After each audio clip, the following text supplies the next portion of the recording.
Oh oui, toujours, parce que, en fait, je ne fais pas non plus énormément de rencontres. Et donc, à chaque fois, le public me permet tout simplement de dire des choses auxquelles je n'avais pas pensé.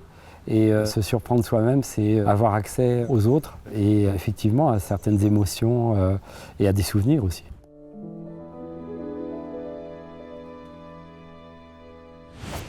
Ça fait le lien entre des expériences parfois douloureuses et la musique, c'est-à-dire un art qui m'accompagne depuis l'enfance et qui colore ma vie et celle des gens qui m'entourent, de mes amis, de ma famille. Et donc c'est se retrouver dans un endroit qui permet modestement d'agir, de signifier ce lien dont je vous parlais, et en parlant avec les gens, en écrivant et en écoutant de la musique ou en jouant, d'échanger finalement des émotions et des idées.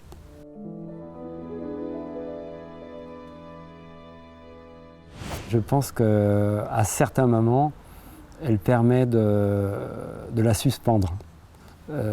C'est-à-dire que dans le meilleur des cas, et je pense que c'est évidemment le cas pour les personnes qui jouent, il y a peu de temps, un ami musicien me disait qu'en dehors de la scène, la vie lui paraissait bien fade. Et je pense que pour les personnes qui jouent et d'autre part pour celles qui écoutent, la musique les transporte, je dirais, si on était en géométrie, dans un autre plan qui leur permet d'échapper momentanément au plan de la souffrance ou de l'ordinaire de la vie.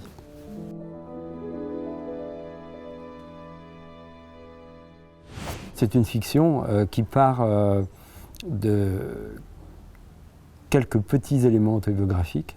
L'un d'entre eux étant que quand j'étais enfant et adolescent, j'ai joué de la flûte, mais qui pour l'essentiel, en particulier les personnages, les situations, est imaginaire. Je pense que j'écris de plus en plus des fictions qui partent de certains éléments vécus, en particulier liés à ce que j'ai vécu au moment de l'attentat de Charlie ou de l'hôpital, et qui s'en échappent par l'imagination et par la construction de fiction, comme un prisonnier s'échapperait d'une cellule.